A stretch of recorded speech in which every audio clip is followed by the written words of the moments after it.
നമസ്കാരം. മനോരമ ചെയ്തിരിക്കുന്ന ഒരു തെമ്മാടുത്തം നോക്കണം. തിരുവനന്തപുരം മെഡിക്കൽ കോളേജിൽ കഴിഞ്ഞ ദിവസം ഒരു തീപിടുത്തമുണ്ടായി. തീപിടുത്തം എന്ന് പറഞ്ഞാൽ ഈ ഐസിയുനകത്ത് ഒരു വെന്റിലേറ്റർ ബെഡിൽ ഒരു ചെറിയ പൊട്ടിത്തെറിയും അതിനോടൊപ്പം പുകയുണ്ടായി. ഉടൻ തന്നെ ജീവനക്കാർ ആ തീ അണച്ച് അവിടെ രക്ഷാപ്രവർത്തനം നടത്തി. വെന്റിലേറ്ററിൽ ഉണ്ടായിരുന്ന എല്ലാ പേഷ്യൻസിനെയും മറ്റൊരു ഐസിയുയിലേക്ക് അതേപടി തന്നെ ഓക്സിജൻ സിലിണ്ടർ കണക്ട് ചെയ്ത് അവർ മാറ്റുന്ന ദൃശ്യങ്ങൾ നമ്മൾ കണ്ടതാണ്. ആ തീപിടുത്തവുമായി ബന്ധപ്പെട്ട് എന്തെങ്കിലും പ്രശ്നം ഉണ്ടാകുന്നുണ്ടെങ്കിൽ അപ്പോൾ തന്നെ രോഗികൾ മരിക്കേണ്ടതാണ്. ആണല്ലോ അല്ലേ? ഒരു ഇൻസിഡന്റ് ഉണ്ടായി കഴിയുമ്പോൾ പിറ്റെന്നോ അതിന്റെ അടുത്ത ദിവസമോ ഒക്കെ സർവ്വസാധാരണമായി വെന്റിലേറ്ററിൽ തുടരുക എന്ന് പറഞ്ഞാൽ നല്ല ആരോഗ്യവാനായിട്ടുള്ള രോഗികളായിരിക്കില്ലല്ലോ അല്ലേ? അതായത് ഗുരുതരമായിട്ട്, അതായത് ഹൈലി ക്രിട്ടിക്കലായി കിടക്കുന്നത്. അതൊരു പക്ഷേ ഇങ്ങനെ ഒരു ഇൻസിഡന്റ് ഉണ്ടായില്ലെങ്കിലും മരണപ്പെടാവുന്ന കേസുകളാണ്. 90% മരണപ്പെടുമെന്ന് ഉറപ്പുള്ളവരെ 10% വെന്റിലേറ്റർ വെച്ച് ജീവിപ്പിക്കുന്നതാണ്. അങ്ങനെയുള്ള പേഷ്യന്റിന് സ്വാഭാവികമായിട്ട് ഡെത്ത് സംഭവിക്കുന്നത് സർവ്വസാധാരണമാണ്. അങ്ങനെയുള്ള സംഭവവികാസങ്ങളെ ഇപ്പോ തീപിടുത്തവുമായി കൊണ്ടുവന്ന് കണക്ട് ചെയ്യുകയാണ്. അതായത് നിങ്ങൾ എല്ലാവരും കണ്ടൊരു കാഴ്ചയാണ്.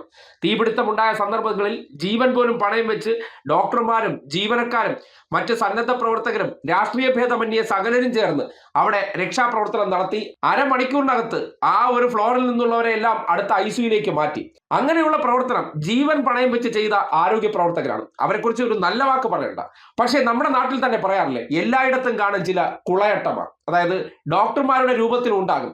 2 മാസം മാത്രം റിട്ടയർ ആകാനുള്ള ചില ഡോക്ടർമാർ അതിനകത്തുണ്ട്. അവര് സ്വകാര്യ ആശുപത്രിയായിട്ട് ഇപ്പോൾ തന്നെ കരാറിൽ ഏർപ്പെട്ടു. അവർ ഇവിടെ നിന്ന് റിട്ടയർ ആയ ചെന്ന ഉടനെ എന്ത് ചെയ്യാം? ജോലിയിൽ പ്രവേശിക്കാം. അങ്ങനെയുള്ളവർക്ക് അവരുടെ രാഷ്ട്രീയവും കൂടി വെച്ച് നോക്കുമ്പോൾ മനോരമ വലിയൊരു സഹായിയാണ്. അങ്ങനെ മനോരമയെ വിളിച്ചിട്ട് ഇങ്ങനെ ഒരു തെമ്മാടുത്ത വാർത്ത കൊടുപ്പിച്ചതാണെന്നാണ് മനസ്സിലാക്കാൻ കഴിയുന്നത്. എന്താണ് യാഥാർത്ഥ്യം? തിരുവനന്തപുരം മെഡിക്കൽ കോളേജിൽ ഓരോ ദിവസവും പല കാരണങ്ങളാൽ മരണങ്ങൾ സംഭവിക്കാറുണ്ട്. അതായത് മനുഷ്യർ രോഗം മൂർച്ഛിച്ച് അല്ലെങ്കിൽ ഗുരുതരമായ അസുഖമോ ആക്സിഡന്റോ എന്തെങ്കിലും സംഭവിച്ച് ജീവൻ നഷ്ടപ്പെടുന്നത് സർവ്വസാധാരണമാണ്. അങ്ങനെ എല്ലാ ദിവസവും നടക്കുന്ന സംഭവവികാസങ്ങൾ ഇന്നലെയും അല്ലെങ്കിൽ അതിന്റെ മുന്നത്തെ ദിവസവും നടന്നു. ആ ദിവസങ്ങളിൽ നടന്ന സംഭവവികാസങ്ങളെ ഈ തീപിടുത്തവുമായി കൊണ്ടുവന്ന് കണക്ട് ചെയ്യുന്നു എന്ന് പറഞ്ഞാൽ ശുദ്ധ തെമ്മാടുത്തമാണോ അല്ലയോ? അതാണ് തുടക്കത്തിലെ പറഞ്ഞ പോലെ ചിലരുണ്ട് എങ്ങനെ ഒരു നല്ല രീതിയിൽ പ്രവർത്തിക്കുന്ന സ്ഥാപനത്തെ തകർക്കണം, അതിലൂടെ പാവപ്പെട്ടവർക്കും സാധാരണക്കാർക്കും കിട്ടുന്ന ചികിത്സ അല്ലെങ്കിൽ അവരുടെ ആരോഗ്യത്തിനുള്ള ഒരു ആശ്വാസങ്ങളായിട്ടുള്ള ഇടങ്ങൾ അതിനെ നശിപ്പിച്ചിട്ട് സ്വകാര്യ മുതലാളിമാരിലേക്ക് എത്തിക്കണം. കാര്യം മെഡിക്കൽ കോളേജിൽ നിന്ന് മനോരമയ്ക്ക് ഒരിക്കലും വരുമാനം ഉണ്ടാകാൻ പോകുന്നില്ലല്ലോ. മെഡിക്കൽ കോളേജിനെ തകർത്താലല്ലേ മുതലാളിമാർക്ക്, ഏത് സ്വകാര്യ മുതലാളിമാർക്ക് വലിയ വരുമാനം ഉണ്ടാകത്തുള്ളൂ. അതിലൂടെ മനോരമയുടെ മുതലാളിക്ക് കാര്യമായിട്ട് മാസപ്പടി വാങ്ങാൻ പറ്റുള്ളൂ. അതിനുവേണ്ടി ഒരു സംഭവത്തെ ഇല്ലാത്ത രീതിയിൽ വക്രീകരിച്ചുകൊണ്ട് ഐസിയുയിൽ കിടന്ന 90% ബ്രെയിൻ ഡെത്ത് ആയിട്ടുള്ള ഒരു വ്യക്തിക്ക് ആ വ്യക്തി മരണപ്പെട്ടതിനെ മുൻനിർത്തിക്കൊണ്ട് അത് ഈ കാരണമാണെന്ന് പറയുമ്പോൾ ഈ വെന്റിലേറ്ററിൽ സാധാരണഗതിയിൽ ആരെയാണ് പ്രവേശിപ്പിക്കാറുള്ളത്?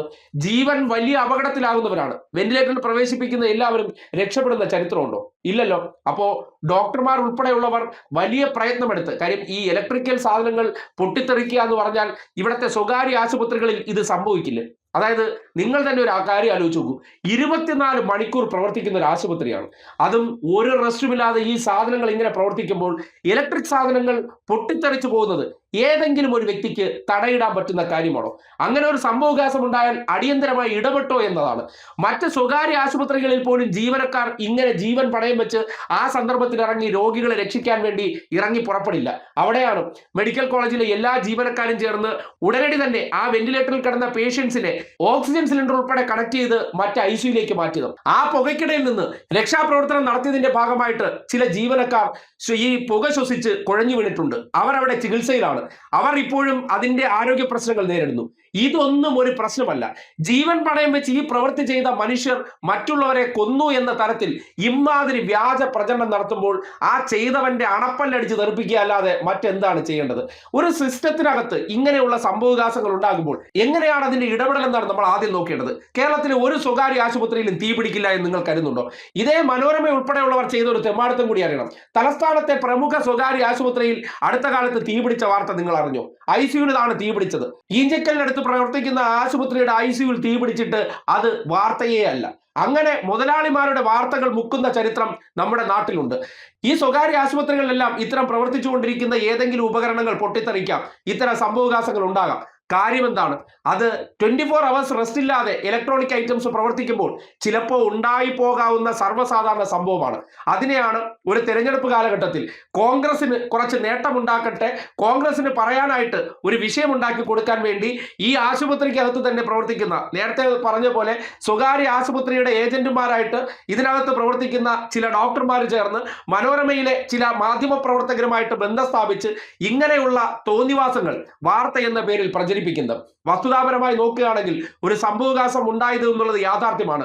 മെഡിക്കൽ കോളേജിൽ അനുദിനം പലതരത്തിലുള്ള മരണങ്ങൾ റിപ്പോർട്ട് ചെയ്യപ്പെടാറുമുണ്ട്. ആ വിഷയത്തെ അല്ലെങ്കിൽ അങ്ങനെ റിപ്പോർട്ട് ചെയ്യപ്പെടുന്ന മരണങ്ങളെ പോലും ഇതിലോട്ട് കൊണ്ടുവന്ന് കണക്ട് ചെയ്യുന്ന ആ തെമ്മാടിത്തരത്തെ മാധ്യമ പ്രവർത്തനം എന്ന് ഒരിക്കലും വിളിക്കാൻ കഴിയില്ല. അതുകൊണ്ട് അതിന്റെ പിന്നിലെ ദുരുദ്ദേശത്തെക്കുറിച്ച് നാട് മനസ്സിലാക്കേണ്ടതാണ്. മെഡിക്കൽ കോളേജിനെ ഇതിന്റെ പേരിൽ വാർത്ത കൊടുത്ത് ആശങ്ക സൃഷ്ടിച്ചതിന് ശേഷം അവിടെ വരുന്ന സാധാരണക്കാരായിട്ടുള്ള ജനങ്ങളെ സ്വകാര്യ ആശുപത്രിയിലേക്ക് കൊണ്ടുപോകാൻ വേണ്ടിയുള്ള തെമ്മാടിത്ത പ്രവർത്തനമാണ് വാർത്ത എന്ന പേരിൽ നടത്തിയിരിക്കുന്നു എന്ന് നിസ്സംശയം പറയേണ്ടി വരികയാണ്.